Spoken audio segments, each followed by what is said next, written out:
Well, I'm going to invite Teen Challenge to come up. And is it you yourself that's coming up first there, Michael? And he's going to explain kind of what we're doing, or we're just going to get the time to enjoy these guys with some music and message and testimony. And we're just very grateful to hear from them this morning. So, Michael. Thank you very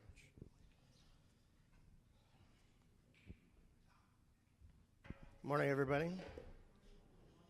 My name is Michael Boyle. I am the Student Life and Intake Coordinator with Teen Challenge in Memram Cook.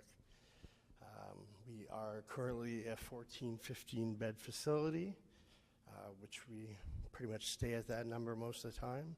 Sometimes we run over to 17, 18 guys, break the rules a little. But there's a great need in the Maritimes for rehabilitation. What separates us from a lot of programs is that we are faith-based. That's why we're here today. We do believe Christ still changes lives. I am a testament to that myself, and I have 4 other guys here with me today. If you guys don't mind, can you stand up, introduce yourselves, where you're from, how long you've been in the program, give a wave.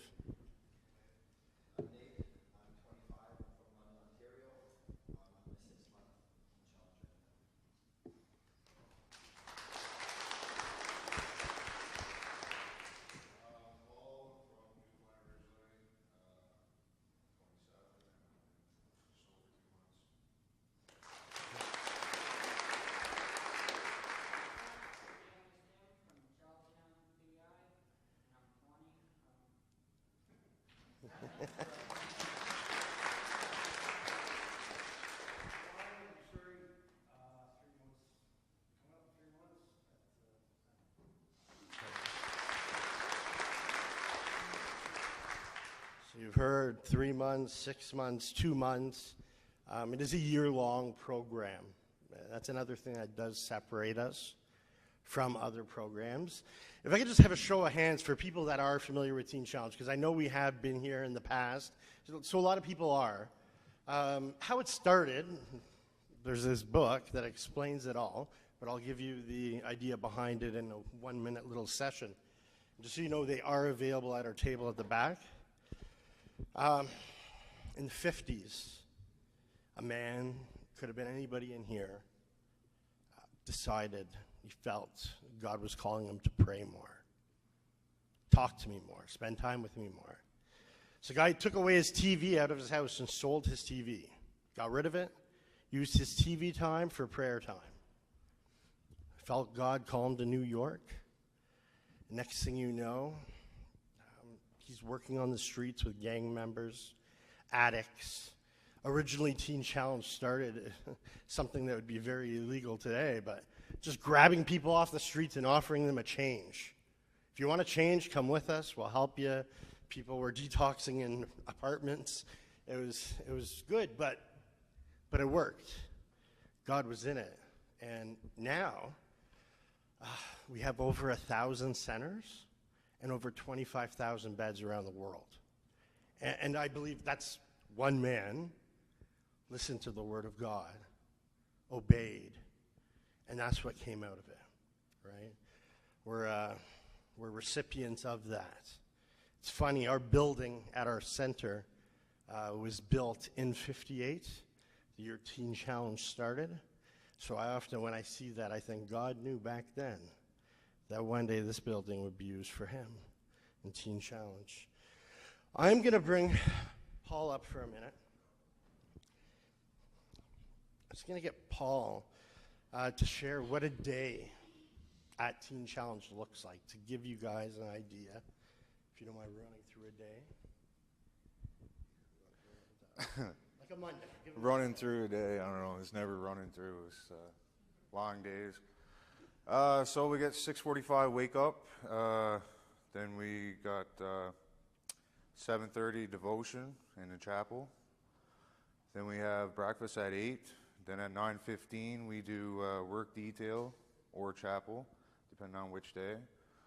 And then we have class, we have group sessions, we have one-on-one counseling with our psychologist there who's Christian as well.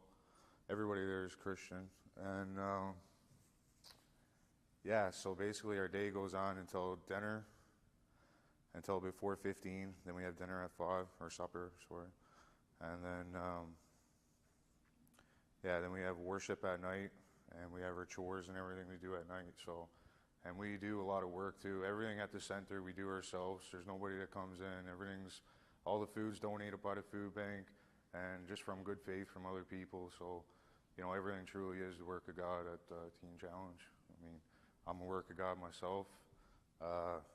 You know, just a little over 2 months ago, I was sitting in a clubhouse in Newfoundland on my way to come here of one of the top 3 biggest bike gangs in the world. So it's truly a miracle for me to be standing here on an altar in a church right now talking to you guys from going from that just 2 months ago. So yeah, I mean, I grew up, I was born in Corner Brook, Newfoundland, and then we moved to Grand Falls. My dad worked for a telephone company. We did a lot of moving. And then when I was 7, my mom and dad broke up. So I came from a broken home. Then I had a really rough childhood, moving around a lot with my mother. She was a single mom, but she always provided me with the stuff that, you know, every boy wants, I guess, or all the necessities anyways, what she could do as a single mother, working as a receptionist. We lived in low-income housing, and, you know, I had to always try to fit in, and I never really had family around, so I had to adapt to a lot of people and try to please a lot of people as I was growing up to fit in and feel loved. So I began, we moved to Stephenville. We did a lot of moving around in Newfoundland. We moved to Stephenville, which is on the west coast of Newfoundland, when I was in grade 5, and that was when I first drank. I was 11 years old. My mother was gone out she was just gone out with some friends. It was on a weekend, and I knew where her liquor cabinet was, and I decided, you know, I'm going to try this out. You know, I guess I was a little lonely and whatever. I was there by myself. I was old enough to stay home by myself at that time, and so I had a shot, and it grossed me right out, but weirdly enough, I didn't stop taking shots until I just about passed out and blacked out, and right from then I was an alcoholic. So yeah, and then I was 12, 13 when I started smoking pot, and you know, 14 I got introduced to ecstasy, started selling pot and ecstasy, and then 15, my mom met her husband just when I was 13, 14, her boyfriend then, back in Newfoundland, but he lived in Fort McMurray, Alberta. So when I was 15, I was in grade 10. My mom told me that summer of going to grade 10, she was driving back up with her husband now, my stepfather, moving to Fort McMurray to start a new life, and, you know, it was great things. So I said, yeah, I'm on board. I'll move up with you. I left my dad in Grand Falls, Windsor, Central Newfoundland, and went to Fort Mac. It was 3 weeks. I moved to Fort Mac. The first night getting there, I had some friends that recently moved up there from Newfoundland. So my first night there, I went over to my buddy's house, and that's when I really got introduced to big time drug dealing and everything else. You know, there was big bags of this and big bags of that. And within 3 weeks, I had a couple work phones, drug dealing phones put in my laps with a big bag of coke and a big bag of crack. So right from 15 years old, I started my drug career, I guess you can say, professional career, selling drugs. So yeah, 15, I started getting in trouble. I quit grade 10 just so I could sell dope, because that was more intriguing to me, the money and the, you know, being able to buy whatever I want and just having that power over people. And so yeah, it was a year after that, I went back to Newfoundland. My dad came up and got me. I had to clean up. A year after that, I went back to Fort Mac. You know, I talked my mom into letting me go back up, and I went to a rehab when I was 16 in Edmonton. And shortly, it was government-based rehab. Shortly after that, I left there. I didn't finish. I think it was 3 or 4 weeks after that, I got picked up for drug charges, possession, trafficking, cocaine, and ecstasy, as I was 16 years old. And so that just kept going on and on. You know, I do good, but it just kept going round and round and round. I do good, screw up, and then I'd be right back in the same situation, whether in trouble with the law or in trouble with other people. So, yeah, so I mean, I did good when I was 19. I went back to trade school. I had my first child. You know, so then I kind of had a reason to start doing good, what I thought anyways. And I went to rehab again in Calgary. And, you know, I finished the program, stayed clean for about 6 months. But I gave up the devotions and the praying and the meetings. And it was just a matter of time, and I was back using it again. And, yeah, so I was just doing it basically just to make everybody happy around me. I wasn't truly doing it because I wanted to do it. I was just doing it to make everything look good, whether for court or for my family and people around me. And so, yeah, anyways, that kept going on. Kept getting locked up because of my drinking. And you know, I was 21 years old, and I just got out of jail, and my cousin, who's conveniently enough the president of a bike club, asked me if I'd come on board as Sergeant Arms of the club he was associated with. So at 21 years old, I was Sergeant Arms, which is basically enforcer of one of the top 3 biggest bike clubs in the world. So then my life really started going in a spiral. You know, there's more and more trouble, in and out of jail, more drug dealing, bigger quantities, hurting my family more and more, and emotionally and just getting further and further away from God. So that kept going on right up until, you know, right up until a couple months ago. I finally, after all winter, my mother mentioned Teen Challenge last year about coming here, and I made a promise to her that if I couldn't get it together myself, that I would do it, right? A year-long program, and it's Christian-based and whatever. So after winter, trying to do it myself, I just couldn't do it. I kept failing. And finally, I came to the point where I just didn't want to live anymore. I was sick of life. I thought death had to be easy because life was hard. I know I was mentally, emotionally, physically scared, as you can see by the scars on me. You know, it's just there had to be something better than this. And so I went home just before I came in here just to visit my kids. And I was sitting in the clubhouse, actually. I'm not a member or whatever. I haven't been for a few years, but I was sitting in the clubhouse, and I felt so lonely and out of place there. You know, I couldn't understand it until just recently. You know, I just felt out of place. I wasn't talking to anybody. I didn't feel like I belonged there. And that was the true point of when God was telling me this isn't your life anymore. You know, you don't belong here. So that's when God truly started working in my life. And I really you know, I was willing to do whatever it would take to change everything about my life. And yeah, so 2 months ago, just over 2 months ago, I started Teen Challenge, the program, and yeah, I'm 9 weeks in or whatever it is now. And it's just truly amazing, all the gifts that I'm getting back, you know, relationships with family and my son. My mother was just surprised to visit me there last weekend, and you know, from Fort McMurray.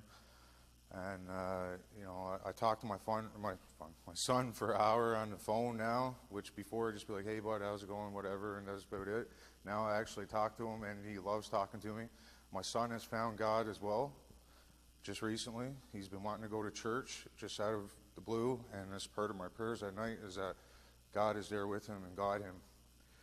And he truly is doing that, because his mother definitely isn't a follower of God. She's a very negative person, but I pray for her too. And yeah, so the program here, I mean, is great. We live with, like Mike said, there's 15 to 20 of us in the center every day between staff and students. So, you know, sometimes you might feel like committing the ultimate sin, but you know, you love each other, and it is a brotherhood, and everybody's there, and everybody got each other's back. So this is the true brotherhood that I've been meaning to have my whole life, that I've been searching for. Not the drugs and trying to fit in. It's this place here. So I'm truly grateful, and I'd just like to thank you guys for listening to my story, and God bless.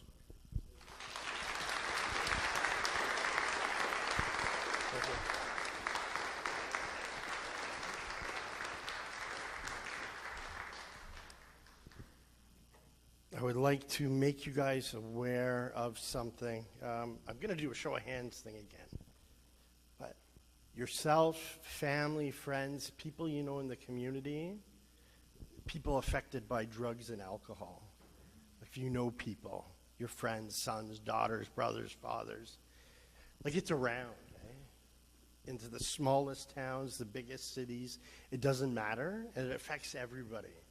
One thing I've learned at our center over time, it's not just the big bad guys that come through the door. You get the school teachers, you get doctors, nurses, a jeweler, who accidentally broke his leg skiing and got addicted to oxys from the doctor. It ruined his life. A place like Teen Challenge is a place where people can come, restore relationships, restore friendships. My whole life was a mess previous to Teen Challenge. The whole life, from birth, born into foster care, and my life progressed between three places, bouncing from foster care, group homes, and my mother's, right? It left me with a very weird, a bit of an inferiority complex. My father wasn't around. I kept ending up in these homes, so I figured like my mother didn't want me.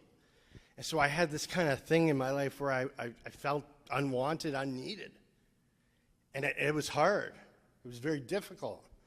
I was run down a lot. Friend teachers, people you would think that would lift you up and build you up, tore me down. And so, 15, 16 years old, I was where? In Niagara Falls. I ended up getting involved with gangs and crime. And it's the same story, however it goes. You start out drinking whatever. 10 years later, you're in jail, selling drugs, whatever it is. There's not much future in it. I remember, this is how bad it is. Before I came to the program, I got caught robbing a store that was directly beside the police station. It's quite humorous. I remember I was intoxicated, and I was grabbing the cigarettes and asking them to print Lotto Max tickets. The police didn't drive over, they just walked over, grabbed me, took me back to the jail. It was scary in a way. In the little bed, there's a swastika branded in the bed. And I'm just thinking, okay, I got to prepare myself. I'm going to jail again. This is the life.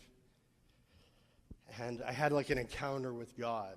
And it will make me sound crazy, but I swear it's what happened. If they were watching the video, they would have thought I was nuts. But I was talking to God, and I was crying. I don't want to live this way. I'm done with it. I'm sick of it. And it's like you just said, you know what? You don't have to. You don't have to live that way. You don't have to. I felt like God was speaking to me, saying, I've protected you these past 25 years. Because believe me, there's times where I just shouldn't have come out of situations, but for some reason I did. And I felt like God was just saying, like, I've protected you this whole time because you didn't know about me. But now you do. And now you have to make a choice. And I made a choice. I ended up in Teen Challenge 2 weeks later. Probably 3 or 4 weeks after that, this fog was lifted. Started seeing things more clearly, hearing things more clearly, paying attention. I started studying. Did things that people said I would never do. Went to university. Picked up a trade as well. And it's been great. And now I'm back here years later, trying to help and encourage people that are kind of going through the same things I went through.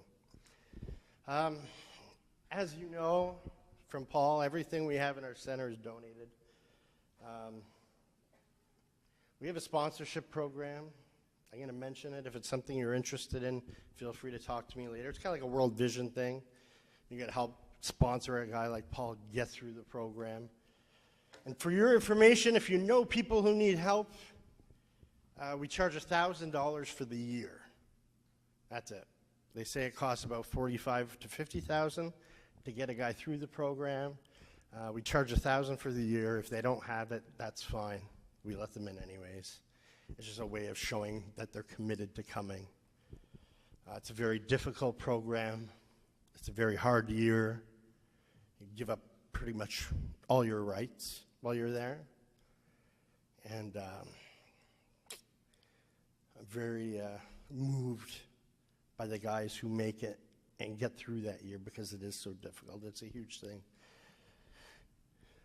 Nate is going to share if he likes to. Thank you. So as Mike said, I'm Nate. Yeah, I'm 25. I was born and raised in London, Ontario. I was born into a Christian home myself. So everything from when I was born and could start to comprehend God around the age of 7, I accepted God in my life. I went to a Christian public school, and I went to church and Sunday school and day camps. So everything as a kid for me was surrounded around God. And I was raised to learn about the grace of God and his love for me. But I was also abused. I was sexually abused as a kid. I was bullied as a kid. And I had a lot of things that happened to me that confused me and scared me and made me feel ashamed and embarrassed. And things that I wouldn't tell my family that happened to me, and I wouldn't tell anyone. I'd bury them inside. And because of that, later on in my life, the core beliefs of who I thought I was deceiving myself. I thought I wasn't worth anything. I was ashamed of who I was, and that's what led me into drugs and alcohol. So one thing I want to say first before I get into my actual story, a lot of people see drugs as the problem, and it is a problem, but it's much more a temporary solution to deeper rooted issues that one struggle with. A lot of people don't wake up and say, I want to be an alcoholic today, or I want to be a drug addict. There's other things in their lives that cause them to go down that path. And for me, it was different abuse and different things that happened to me as a kid that I later in life wanted to escape how I felt. I didn't like who I was. And the things that people would call me in elementary school and high school, I would carry on later in life and believe those things. My core beliefs of who I thought I was and who I was meant to be were not matching. And therefore, I would choose an escape to cocaine and other drugs to make myself temporarily feel better. So yeah, I don't want to go too much into my past, but to give you guys a bit of an example of how low I got in addictions in order to give God glory for what he's done. So I started smoking weed and drinking, like most people do, in high school. It usually starts with one or the other before it gets into harder drugs. And it became a thing where I was doing it to fit in. The cool people, or who I thought were the cool people, because I played competitive hockey, were the ones on my team. People knew them. They threw the biggest parties. I wanted to be cool like them. So I would go to those parties, I would throw parties, and I thought that made me cool. I thought that, people are starting to like who I am. So very quickly, it went from drinking on weekends and smoking weed on weekends to doing it every single day, to later going to cocaine. Cocaine's the type of drug, like all of us know. You do it once, and then you want to do it again and again, and eventually you can't afford it, so you'll do whatever you can in order to get it. It takes over your entire being. So when I look back on my life now, I can realize that the things I did in my addiction wasn't the real me. It was the addiction inside of me doing it. I would steal from my family, from my friends. I would sell it to anyone, don't care how old they were, if they were young or old. I would sell drugs to anyone. To give you a little example, there's a few little things. Like, for example, when my parents kicked me out of my house, I would come back to my parents' house, and my dad had a vending machine business, and I would smash his machines and steal all the money out of the machines to go get a quick high. Later come back and make up a whole story how someone robbed our house, but they knew it was me. I would sell drugs to I remember a mom came to pick up drugs, and her son was there, and you're so numb to what's happening because you're too focused on your next fix. So I don't say any of this to glorify what I've done, but more just to let you guys know how real addiction is and how when it grabs a hold of you, unfortunately in the moment, all you care about is yourself. It's all selfish living. You will stomp over anyone in order to please your flesh and yourself. Thank God he didn't leave me there, and he has more grace than anything I've ever done. So I actually went to Teen Challenge when I was 21 in London, Ontario. I did the year program there, and I graduated, and I worked there for a bit. But although Teen Challenge and God gave me the tools I needed in order to fix myself, I went there to, like Paul said, to please my family and to basically try to convince myself and everyone else that everything is fine, that I have it under control. But I tried to do the entire year on my own strength. And although I kind of gave part of me for God, I did the whole, hey, God, here's half my life, but I want to keep a lot of it, and I'm just going to use you as a genie and pray for things I want. And that didn't work out so well. So I did the whole thing, in everyone else's eyes, it looked like I was doing well. And the problem is I started to base my identity on the things I could do for God instead of basing my identity on who I am in him. So I started to go out and tell my story like this, and because I did that, I felt like I was doing great. Well, I can say whatever I want to say, but if I'm not in the Word and growing in Christ on my own, it's just all works. Paul talks about it a lot in the New Testament, doing deeds without faith is useless and vice versa, and I've come to realize how true that is, because I ended up relapsing, and now I'm back for a 6-month refresher program. So Teen Challenge offers a 6-month program if people have completed the program and relapsed within 5 years, if they want to come back and get renewed and really dive into why they relapsed. So I've come to realize a lot of issues that I thought I had dealt with in London, I didn't fully surrender to God. So throughout this refresher, through counseling and through Mike and other people, because they're good at calling us on our crap, have helped me to realize things that, areas of my life that I need to work on and give and surrender fully to God. So this 6 months to me is learning how to absolutely surrender my entire being, everything, including my girlfriend who's back in London. I have a beautiful Christian girlfriend, and my family, and every struggle and everything I've gone through in my past, all of my beliefs of who I thought I was that weren't right.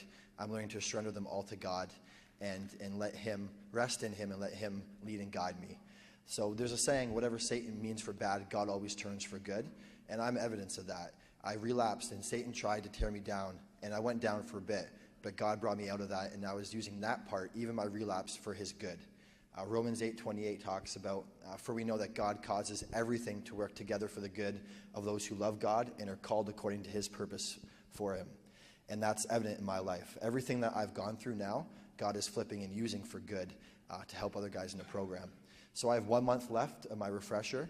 Then Teen Challenge has offered me a 6-month internship at this center. So I'll be going home for 3 weeks to visit my girlfriend and my family. Then I'm coming back to work with them, doing this outreach and coming out and sharing my story and hopefully shedding some light on some of the guys with my journey and making sure that they don't have to come back and do the program again like I did. So yeah, thank you guys for listening. And I'm actually going to play a song on guitar now. For some reason, I have a sore throat this morning, so I hope it works. But it's more important than the lyrics of the song. A man who graduated Teen Challenge, his name is Dave. He graduated a month ago, I guess. In his 4th month of his program, he wrote the lyrics for this song, but he has never played an instrument in his life. So it's amazing. He felt led by God to write this song. And then he just found out I play guitar. Didn't sing much, but he's like, hey, let's just do it. So I figured out some chords for it, and I wrote a song. And what I lack in musical ability through singing, I make up in enthusiasm. So I hope you guys enjoy.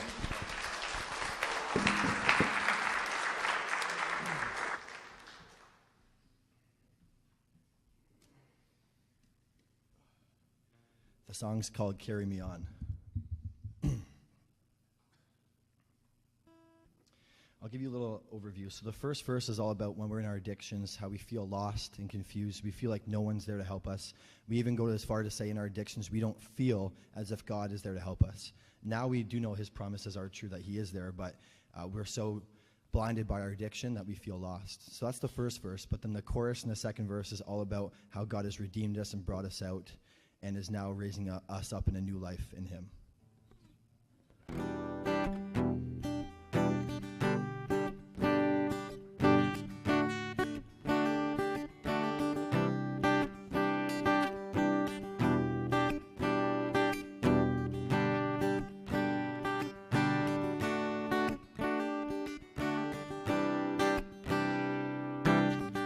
Is there anyone out there that feels the way I do? I I'm sick of my sinful ways, just trying to get through. And going insane, this is no game. Once again, all I feel is pain. And are you there, Lord? 'Cause I'm needing you now. And are you there, Lord? Show me what it's all about. I'm going insane, this is no game. Once again, all I feel is pain. Like a tornado, you came in. Like a rushing wind within. Like a tornado, you came in. You carry me on, carry me on, carry me on.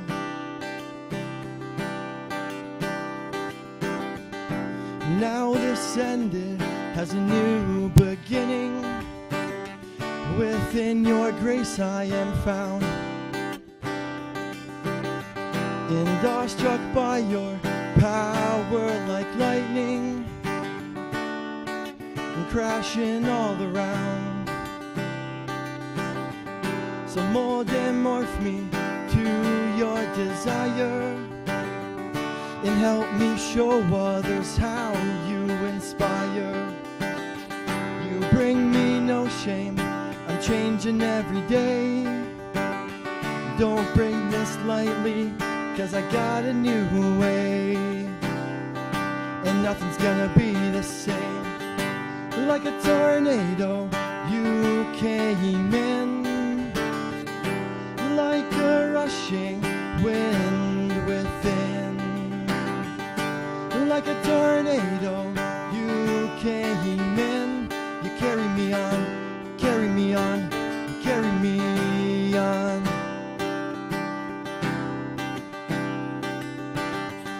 Cause I got a new crown, and I don't wanna come down. Yes, I got a new crown, and I don't wanna come down. Yes, I got a new crown, and I don't wanna come down. Yes, I got a new crown, and I don't wanna come down. Yes, I got a new crown, and I don't wanna come down. Yes, I got a new crown, and I don't wanna come down. Yes, I got a new crown, and I don't wanna come down. Yes, I got a new crown, and I don't wanna come, and I don't wanna come down. Like a tornado, you came in. Like a rushing wind within, Jesus. Like a tornado, you came in. You carry me on, carry me on, you carry me on. You carry me on, carry me on, you carry me on. You carry me on, carry me on, you carry me on.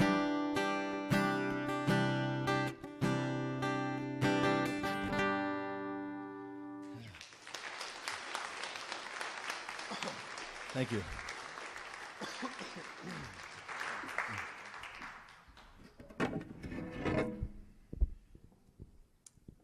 Getting in a teen challenge is very simple. I just want to explain the process to you guys in case you have friends or family members that need help. I want you to know what it looks like and in a way that you're going to be able to help them.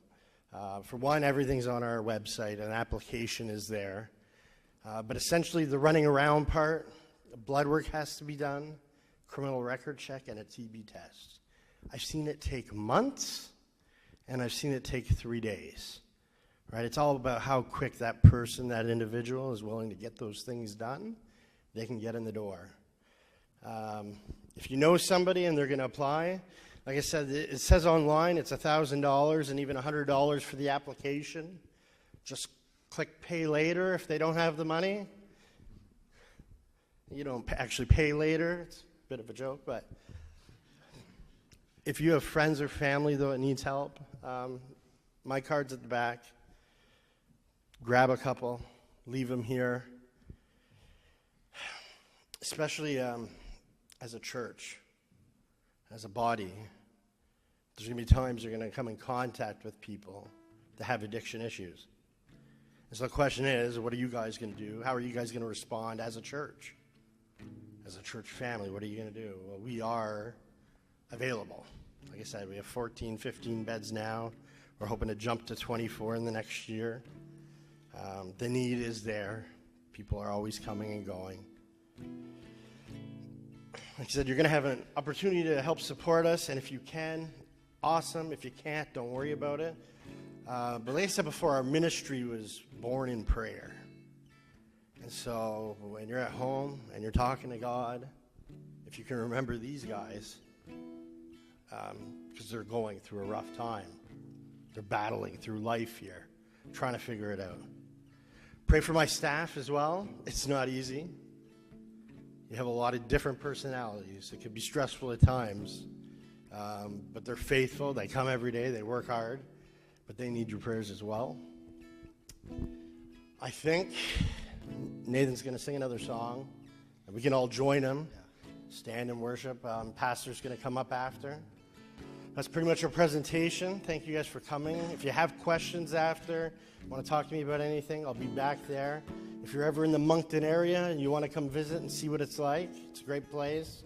Just show up, give me a call. We can make it happen. And if you can bring us coffee when you come, that'd be awesome. Because we only get 1 cup each morning. Yeah. So I'm going to sing, or we can sing, How Great Is Our God. So if you guys like to join me in standing, and we're just going to sing how good God is to us.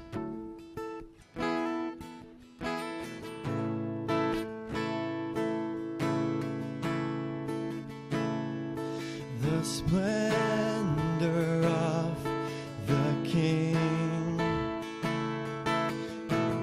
clothed in majesty, let all the earth rejoice, let all the earth rejoice. He wraps himself in light, darkness tries to hide, and trembles at his voice, and trembles at his voice. And how great is our God, and sing with me, how great is our God, and all will see how great is our God.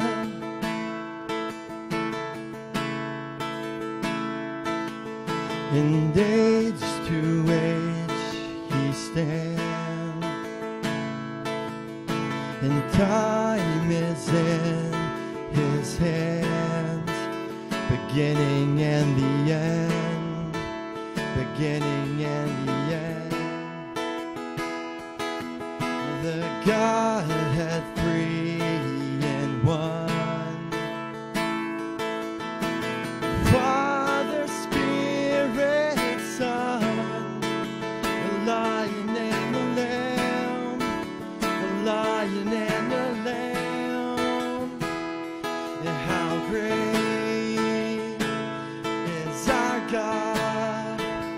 Sing with me, how great is our God, and all will see how great is our God.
is our God. Sing with me, how great is our God, and all will see how great is our God.